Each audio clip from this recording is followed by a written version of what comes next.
Hello नमस्कार दोस्तों। आप पढ़ रहे हैं MP board class 12 general English, जिसमें हम आज पढ़ेंगे लेसन 7, जिसका नाम क्या है, इन द कंट्री। तो यहाँ पे इन द कंट्री एक पोयम है। इस पोयम के जो जो महत्वपूर्ण क्वेश्चन होंगे उन्हें हम हल करेंगे। तो देखिए यहाँ पे पहला ही क्वेश्चन यदि आप देखें तो 2012, 2014, 2016, 2017, 2019 में आया हुआ है। इस वजह से पहला क्वेश्चन बहुत ज़्यादा आईएमपी है। तो देखते हैं पहला क्वेश्चन क्या था। What kind of life does the poet find in the woods. तो यहाँ पे व्हाट काइंड ऑफ मतलब होता है किस प्रकार का, लाइफ मतलब जीवन, और डज द पोएट मतलब कवि को, फाइंड मतलब मिलता है, इन द वुड्स मतलब वनों में। वुड्स मतलब वन जंगल होते हैं। तो कवि को वनों में किस प्रकार का जीवन मिलता है, तो यहाँ इस पोयम में बताया गया है इन द कंट्री मतलब देश में। तो पूरे देश में कवि ने भ्रमण किया और फिर क्या देखा कि कवि को सबसे अच्छा जो जीवन मिला है वो वनों में मिला है। तो कवि को वनों में एक आदर्श जीवन मिला था। उसने देखा कि वनों में तो कोई दुख ही नहीं है, हर कोई व्यक्ति अपना काम करता है, कमाता है, खाता है। तो उसे वनों में एक आदर्श जीवन मिला, वहां किसी भी व्यक्ति को कोई कष्ट नहीं है। तो देखिए कवि ने क्या बताया है कि कवि को एक आदर्श जीवन मिला था वनों में, वहां कोई दुख नहीं है। कोई दुख नहीं है मतलब कोई कष्ट नहीं है, ध्यान देना। तो अब देखिए दो ही लाइनें हैं, ट्रांसलेट करना बहुत आसान है।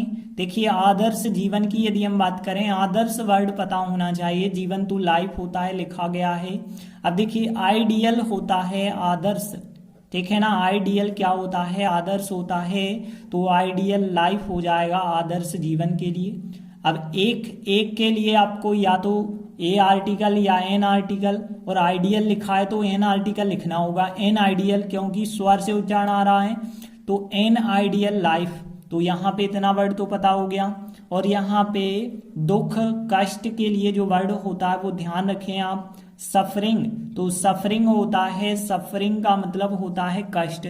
तो यहाँ कष्ट, वहां कोई भी कष्ट नहीं है कह सकते हैं। तो यहाँ पे देयर मतलब होता है वहां, और फिर कोई नहीं, कोई नहीं के लिए नो पड़ा होगा। नो मतलब कोई भी नहीं। तो नो सफरिंग मतलब यहाँ पे कोई भी दुख नहीं, नो सफरिंग। तो यहाँ पे देखिए अब हम ट्रांसलेट करते हैं। पहली लाइन क्या है, कवि को एक आदर्श जीवन मिलता है। प्रेजेंट सिंपल है। प्रेजेंट सिंपल में सबसे पहले आता है सब्जेक्ट, फिर आता है यदि सब्जेक्ट एक वचन है तो क्रिया में एस वाला फॉर्म, फिर आता है ऑब्जेक्ट। तो देखिए द पोएट मतलब कवि को, फिर फाइंड है क्रिया, लेकिन फाइंड में एस लगा के लिखेंगे। फाइंड से मिलता है एन आइडियल लाइफ, एक आदर्श जीवन मिलता है। देयर इज, ठीक है ना, यहाँ पे प्रेजेंट टेंस है तो इज लिखना होगा। तो देयर इज नो सफरिंग, वहां कोई दुख नहीं है। तो देखिए आंसर बना हमारा the poet finds, find word यहाँ पे मिल जाएगा। The poet finds an ideal life, there is no suffering. तो देखिए आंसर बना है the poet finds an ideal life, there is no suffering. तो देखिए सरल सा आंसर है, यह आपसे बन जाना चाहिए। इसके बाद हम दूसरा क्वेश्चन देखेंगे। देखिए यह एक भी बार नहीं आया, लेकिन फिर भी आप कर लें, आईएमपी है, थोड़ी कम आईएमपी है लेकिन। तो देखिए दूसरा क्वेश्चन क्या है, व्हाट इज सेल्फिशनेस। देखिए सेल्फिश स्वार्थी होता है, लेकिन सेल्फिशनेस स्वार्थता होती है। तो स्वार्थता क्या है, अकॉर्डिंग टू द पोएट मतलब कवि के अनुसार। तो कवि के अनुसार स्वार्थता क्या है, तो यहाँ कवि ने जब पूरे देश का भ्रमण किया तो कवि ने जो है शहर में और गांव में, वनों में, सब जगह भ्रमण किया है। तो यहाँ पे कवि ने शहरों में ज्यादातर लोगों में स्वार्थता की भावना देखी है। स्वार्थता की भावना का मतलब है कि वहां पे शहर में जो भी लोग रहते हैं वो इस प्रकार से होते हैं कि मानवीय दुखों से दूर ही भागना चाहते हैं। मतलब जहां पे मानव को कष्ट हुआ वहां पे वो रहना ही नहीं चाहते। गरीब और दुखी लोगों से सोचते हैं दूर रहें हम। तो यहाँ पे यही तो स्वार्थता है। तो स्वार्थता का जो कवि ने मतलब बताया है, जब मानवीय दुखों से, मानवीय कष्टों से आप दूर भागते हैं तो वो स्वार्थता है, और गरीब और दुखी लोगों से दूर रहते हैं तो वो भी स्वार्थता है। तो देखिए यहाँ 2 लाइन में आंसर बताया गया है। कवि के अनुसार स्वार्थता मानवीय दुखों से दूर भागना है एवं गरीब और दुखी लोगों से किनारा करना। किनारा करना मतलब उनको अवॉइड करना, उनसे सीधी बात दूरी बनाए रखना होता है, अवॉइड करना। अब देखिए यहाँ पे हम इन 2 लाइनों को ट्रांसलेट करेंगे तो कैसे 2 लाइनों, देखिए यहाँ पे ह्यूमन होता है मानव, तो ध्यान देना ह्यूमन सफरिंग का मतलब होगा मानवीय दुख, इतना तो वर्ड आपको पता होगा। ह्यूमन सफरिंग मतलब मानवीय दुख। और पुअर मतलब होता है यहाँ पे, पुअर की बात करें तो गरीब होता है। एंड और यहाँ पे दुखी लोगों की यदि हम बात करें, देखिए लोगों के लिए वैसे पीपल वर्ड होता है, लेकिन एक वर्ड और भी होता है, जैसे हमने बताया ह्यूमन सफरिंग मानवीय दुखों के लिए, यहाँ पे ह्यूमन बीइंग्स होता है, तो ह्यूमन बीइंग्स भी आप लिख सकते हैं। और यहाँ पे लिखा गया है लोगों के लिए, तो यहाँ पे हम कह सकते हैं सैड, सैड कह दें या सफरिंग कह दें, बात एक ही है। यहाँ सैड लिखा गया तो सैड ह्यूमन बीइंग्स, ठीक है। तो ह्यूमन बीइंग्स आप याद रखेंगे, sad human beings and poor. और यहाँ पे यदि हम देखें किसी से किनारा करना, ध्यान देना किसी से दूरी बनाना, किसी से किनारा करना, ये होता है अवॉइड। तो यहाँ अवॉइड शब्द आप याद रखेंगे, अवॉइड मतलब किसी भी व्यक्ति से किनारा करना या दूरी बनाए रखना। और यहाँ पे यदि हम देखें दूर भागना जो होता है रन अवे होता है, तो रन अवे का मतलब होता है दूर भागना किसी भी चीज से।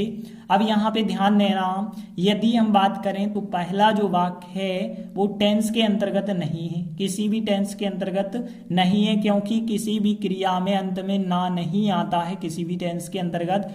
यदि ना आ जाए तो वहां पे आप क्रिया में आईएनजी लगा के बनाते हैं क्रिया को।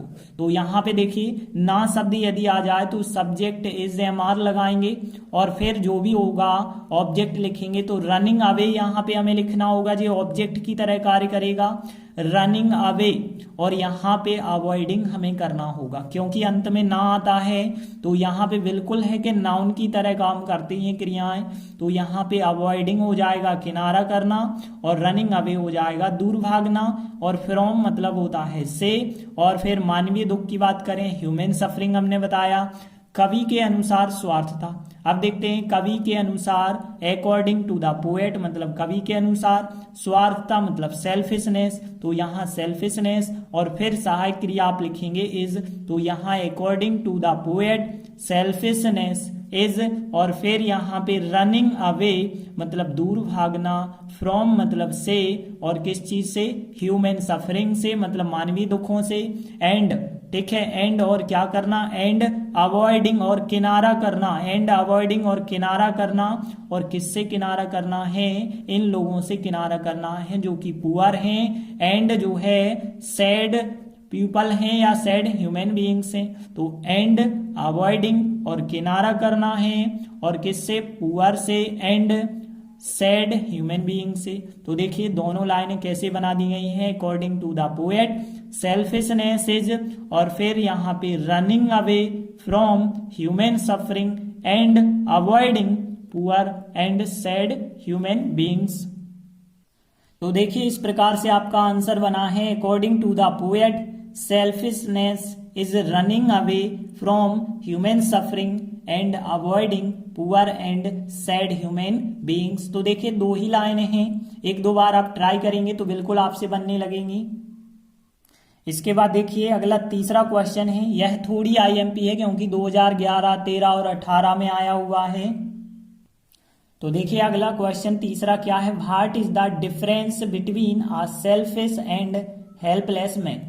तो यहाँ पे यदि हम बात करें तो देखिए व्हाट मतलब क्या, इज मतलब है, डिफरेंस मतलब अंतर, अंतर क्या है, बिटवीन मतलब के बीच, आ सेल्फिश मैन मतलब हम कह सकते हैं एक स्वार्थी व्यक्ति, और जो है हेल्पलेस मैन मतलब असहाय व्यक्ति। तो असहाय व्यक्ति और एक स्वार्थी व्यक्ति के बीच क्या अंतर है। तो यहाँ पे बात की गई है शहर में जो लोग मिले थे वो स्वार्थी व्यक्ति थे, जबकि गांव की बात करें तो गांव में जो व्यक्ति मिले थे वो हेल्पलेस थे मतलब असहाय व्यक्ति थे। तो इन दोनों के बीच क्या अंतर उन्होंने बताया। तो देखिए जो सेल्फिश पर्सन होते हैं, सेल्फिश मैन होते हैं, वो गरीबों से, दलित लोगों से किनारा करते हैं मतलब उनसे दूर रहना चाहते हैं, जबकि जो असहाय व्यक्ति होते हैं ऐसा नहीं करते, वो सोचते हैं गरीबों की हेल्प की जाए लेकिन वो भले ही ज़्यादा सक्षम नहीं होते हैं हेल्प करने में, लेकिन ऐसी सोच रखते हैं। तो यही अंतर बताया है कवि ने। तो देखिए आंसर की बात करें तो स्वार्थी व्यक्ति दलित लोगों, दलित मतलब यहाँ पे जो बिल्कुल निम्न जाति के लोग होते हैं, तो दलित लोगों एवं गरीबों से किनारा करता है। जबकि जो असहाय व्यक्ति होता है मतलब हेल्पलेस मैन होता है, उनकी सहायता करना चाहता है, लेकिन वह सहायता करने में समर्थ नहीं होता है। तो यहाँ पे देखिए इन तीनों लाइनों का हम ट्रांसलेट कैसे करेंगे। देखिए किनारा करना हमने अभी अभी बताया था, अवॉइडिंग लिखा था, लेकिन वहां किनारा करना अंत में ना था, लेकिन किनारा करना को अवॉइड ही कहते हैं, तो अवॉइड ही हम लिखेंगे। लेकिन यहाँ पे जब अंत में ना आ जाता तब अवॉइडिंग नाउन फॉर्म में यहाँ पे बनाते हैं। वैसे ही सहायता करना हेल्प होता है और चाहना मतलब वांट होता है, ये तो आपको पता होगा। और दलित लोगों की बात करें तो ये आपने पिछली क्लास में पढ़ा होगा, डाउन ट्रोडन। डाउन ट्रोडन का मतलब होता था दलित लोग या दलित व्यक्ति, डाउन ट्रोडन वर्ड पढ़ा होगा। और पुअर मतलब गरीब, ये तो आपको पता है। अब देखिए यहाँ असहाय व्यक्ति की बात करें मतलब हेल्पलेस मैन कह सकते हैं। और यहाँ पे स्वार्थी व्यक्ति की बात करें मतलब यहाँ पे सेल्फिश मैन या सेल्फिश पर्सन कह सकते हैं। और यहाँ जबकि, तो जबकि के लिए या जिस समय के लिए हमने वर्ड देखा था व्हाइल, व्हाइल मतलब होता है जबकि। और देखिए यहाँ पे समर्थ, समर्थ मतलब होता है एबिल, तो एबिल मतलब होता है समर्थ। और बाकी सभी वर्ड आप लोगों को पता ही होंगे। तो अब यदि हम वाक्य देखें तो यहाँ पे देखिए स्वार्थी व्यक्ति जो होता है वो दलित लोगों एवं गरीबों से किनारा करता है।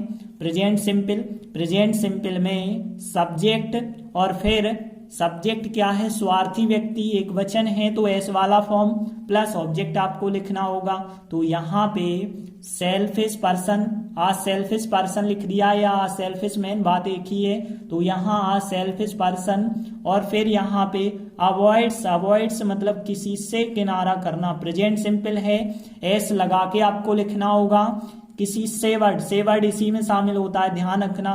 तो आ सेल्फिश पर्सन अवॉइड्स किनारा करता है, किससे किनारा करता है, गरीब लोगों से, मतलब द पुअर कह सकते हैं एंड द डाउन ट्रोडन कह सकते हैं। तो a selfish person avoids the poor and the downtrodden. जबकि मतलब व्हाइल होता है, असहाय व्यक्ति मतलब हेल्पलेस मैन कहेंगे हम, क्योंकि हेल्पलेस पर्सन भी हम कह सकते थे, लेकिन क्वेश्चन में जो वर्ड है वही वर्ड इस्तेमाल करें। तो व्हाइल जबकि हेल्पलेस मैन, और फिर चाहता है वांट्स सहायता करना, सहायता करना। आप देखिए दूसरी क्रिया आ गई है तो यहाँ पे टू इस्तेमाल करेंगे, तो टू हेल्प और देम मतलब उनकी। तो यहाँ व्हाइल जबकि हेल्पलेस मैन वांट्स चाहता है, टू हेल्प सहायता करना, देम मतलब उनकी सहायता करना, लेकिन वह मतलब यहाँ पे बट ही ऐसा करने के लिए समर्थ नहीं होता है,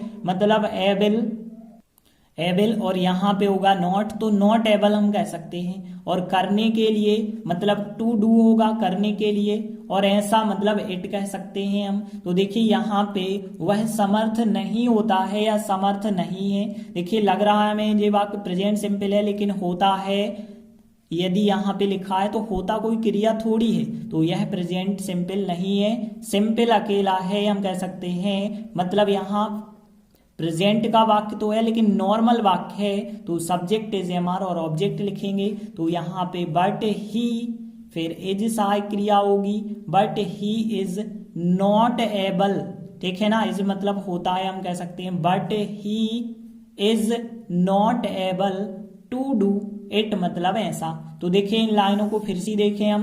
स्वार्थी व्यक्ति मतलब a selfish person avoids the poor and the downtrodden, while helpless man wants to help them but he is not able to do it. तो देखिए आपका आंसर क्या होगा, a selfish person avoids the poor and the downtrodden while a helpless person wants to help them but he is not able to do it। तो देखिए यहाँ पे यह क्वेश्चन IMP है, एक दो बार आप करेंगे तो बिल्कुल आपसे बन जाएगा। इसके बाद देखिए अगला क्वेश्चन, यह IMP भले ही नहीं है लेकिन आप कर लें इसे भी। तो देखिए अगला क्वेश्चन क्या है, why does the poet not admire the beautiful sights of the city. Admire करना मतलब प्रशंसा करना, तो कवि क्यों प्रशंसा नहीं करता है द ब्यूटीफुल साइट, सुंदर सुंदर दृश्यों की, ऑफ द सिटी मतलब शहर की। तो कवि बताता है कि शहर में सुंदर सुंदर दृश्य तो हैं, लेकिन मैं उनकी प्रशंसा करना नहीं चाहता हूं, क्योंकि यहाँ पे देखा होगा जैसे ताजमहल की बात करें तो ताजमहल बहुत ही ज्यादा सुंदर है, लेकिन कभी देखा है कि ताजमहल के आसपास, ताजमहल के बाहर कितने लोग ऐसे हैं जो भूखे रहते हैं, और वहां पे बहुत सारे लोग जरूरतमंद लोग होते हैं, दुखी लोग होते हैं। तो इस वजह से कवि कहता है कि मैं ऐसे सुंदर दृश्यों की प्रशंसा नहीं करना चाहता जहां ढेरों दुखी और जरूरतमंद लोग मिलते हैं। वे कोई लोग उदास होता है, कोई भूखा होता है, किसी के पास घर ही नहीं होता है। तो देखिए यहाँ पे बताया गया, कवि शहर के सुंदर दृश्यों की प्रशंसा इसलिए नहीं करता है क्योंकि उससे वहां ढेरों दुखी और जरूरतमंद लोग मिलते हैं, वे उदास, भूखे और बेघर हैं। तो देखिए अब हम इन लाइनों को कैसे ट्रांसलेट करते हैं। देखिए पहली लाइन तो बिल्कुल क्वेश्चन की है, दूसरी लाइन यदि हम देखें उसे मतलब कवि को मतलब ही कहेंगे, देयर मतलब वहां। अब देखिए ढेरों, तो ढेरों के लिए देखिए दो वर्ड हैं, एक तो आप आ लॉट ऑफ वर्ड लिख सकते हैं या लॉट्स ऑफ, दोनों वर्ड बिल्कुल सही हैं। तो लॉट्स ऑफ या आ लॉट ऑफ, यहाँ आ लॉट ऑफ लिखा गया है। और फिर यदि हम बात करें जो दुखी होते हैं, दुखी मतलब यहाँ पे हम कह सकते हैं सफरिंग पीपल कह सकते हैं, दुखी लोग। एंड जरूरतमंद, यहाँ पे देखिए नीड का मतलब होता है आवश्यकता होना, नीड होता है आवश्यकता होना, वाई और यदि आप जोड़ देते हैं तो नीडी का मतलब होता है जरूरतमंद, तो यहाँ नीडी पीपल हो जाएगा। और फाइंड मतलब मिलना हो जाएगा। तो देखिए ज्यादा कठिन वर्ड वैसे ही नहीं है, आ लॉट ऑफ हो गया, सफरिंग एंड जो है नीडी पीपल हो गया। सफरिंग मतलब दुखी लोग होते हैं, सफरिंग एंड नीडी पीपल हो जाएगा। फाइंड मतलब मिलते हैं, और दे मतलब वे उदास होते हैं, उदास मतलब हम एक प्रकार से दुखी ही कहते हैं, तो दुखी मतलब सैड। और हंग्री होते हैं, हंग्री HUNGRY आप लोगों ने पढ़ा होगा, हंग्री मतलब भूखे होता है। एंड बेघर, बेघर मतलब उनके पास घर नहीं होता है। तो होम लेस, लेस मतलब कमी हो जाना, होम लेस होते हैं वो मतलब घर नहीं होता उनके पास। तो देखिए अब हम ट्रांसलेट करते हैं। तो पहली लाइन बिल्कुल क्वेश्चन की होगी, लेकिन डज को आप स्थान पे लिखेंगे। तो देखिए पहली लाइन तो हो गई इतनी कि यहाँ पे the poet does not admire the beautiful sights of the city, और लास्ट में आप बिकॉज बस लिख दें, क्योंकि इसलिए को तो बिल्कुल नहीं लिखेंगे, क्योंकि के साथ आया है। तो फिर देखिए आंसर क्या हुआ पहली लाइन का, the poet does not admire the beautiful sights of the city, because मतलब क्योंकि, उससे मतलब कवि को मतलब ही कहेंगे हम। अब प्रेजेंट सिंपल है तो फाइंड में एस जोड़ना होगा, ही फाइंड्स उसे मिलते हैं, और फिर उसे क्या मिलते हैं ये चीज आपको लिखनी होगी। आ लॉट ऑफ मतलब बहुत सारे या ढेरों, सफरिंग एंड नीडी पीपल, ठीक है ना, सफरिंग एंड नीडी पीपल, और देयर मतलब वहां। और फिर यहाँ पे वे उदास हैं, भूखे हैं और बेघर हैं, मतलब यहाँ पे एक सामान्य सा प्रेजेंट है तो इसे आर के द्वारा बन जाएगा, और दे के साथ आर लगता है, तो they are sad, hungry and homeless हो जाएगा वाक्य। तो they are sad, hungry and homeless. तो देखिए तीनों लाइनें देखें, the poet does not admire the beautiful sights of the city because क्योंकि, ही फाइंड्स उसे मिलते हैं a lot of suffering and needy people, there मतलब वहां, they are sad, hungry and homeless. तो देखिए आंसर आपका हो जाएगा the poet does not admire the beautiful sights of the city because क्योंकि, ही फाइंड्स उसे मिलते हैं अ लॉट ऑफ सफरिंग बहुत सारे दुखी और नीडी पीपल जरूरतमंद लोग, और देयर मतलब वहां पर, और फिर दे आर वे होते हैं, सैड होते हैं, हंग्री होते हैं एंड होमलेस होते हैं। तो यह क्वेश्चन जरूर आप कर लें, क्योंकि भले ही नहीं आया लेकिन इस बार आ सकता है। देखिए अगला 5वां क्वेश्चन है, यह भी हम करेंगे, भले ही परीक्षा में नहीं पूछा गया है। तो देखिए 5वां क्वेश्चन क्या है, व्हाट हैपन्स क्या होता है, वहन जब द पोएट कवि विजिट्स करता है मतलब घूमने जाता है या जाता है बस कह सकते हैं, द ग्रेट प्लेसेस बड़ी बड़ी जगहों पे, इन द सिटी मतलब शहर में। तो क्या होता है जब कवि शहर में बड़ी बड़ी जगहों पे जाता है, तो देखिए यहाँ पे बताया गया, जैसे ही कवि शहर में गया तो उसे बिल्कुल प्रसन्नता नहीं होती है, उसकी जो प्रसन्नता होती है वो खो जाती है, गायब हो जाती है, क्योंकि उसे दुख होता है कि बहुत सारे उदास, भूखे और बेघर लोग उसे दिखाई देते हैं। तो यहाँ सीधा सा आंसर बताया गया कि कवि अपनी प्रसन्नता खो देता है जब कवि शहर में बड़ी जगहों पर जाता है। तो यहाँ पे देखिए अब कौन कौन से वर्ड, एक वर्ड प्रसन्नता की यदि हम बात करें तो देखिए एक वर्ड आप लोगों ने पढ़ा होगा, चीयरफुल होता है प्रसन्न। चीयरफुल का मतलब क्या होता है, प्रसन्न होता है। नेस और जोड़ दिया जाए तो प्रसन्नता, तो यहाँ पे लिखा गया है चीयरफुलनेस, प्रसन्नता। खो देना, लॉस कर देना, ये तो आप लोगों को पता ही होगा, लॉस, और बाकी सब वर्ड आपको पता होंगे। तो देखिए पहला वाक्य है प्रेजेंट सिंपल का, तो सब्जेक्ट के बाद एस वाला फॉर्म आपको लिखना होगा, फिर आपको ऑब्जेक्ट लिखना होगा। तो द पोएट मतलब कवि, और लॉस मतलब खो देता है, लेकिन एस लगा के लॉसेस मतलब खो देता है, और हिज मतलब अपनी, और चीयरफुलनेस मतलब प्रसन्नता। देखिए कवि होता है ही कैटेगरी में, और जब ही में होता है तो अपना के लिए ही का हिज आएगा। तो द पोएट लॉसेस खो देता है, हिज मतलब अपनी, चीयरफुलनेस मतलब प्रसन्नता खो देता है। और फिर अगली लाइन जो है बिल्कुल आपको क्वेश्चन में मिल जाएगी, तो यहां से यहां तक मतलब when the poet visits the great places in the city. तो देखिए इस प्रकार से आपका आंसर होगा the poet losses his cheerfulness, फिर क्वेश्चन की line when the poet visits the great places in the city. तो देखिए इस प्रकार से हमने लेसन 7 के सभी क्वेश्चन 5 ही हमें करने हैं, और पांचों क्वेश्चन हमने कंप्लीट कर लिए हैं। तो लेसन 7 हमारा कंप्लीट। आगे के वीडियो में हम आगे का लेसन कराएंगे, तब तक के लिए धन्यवाद।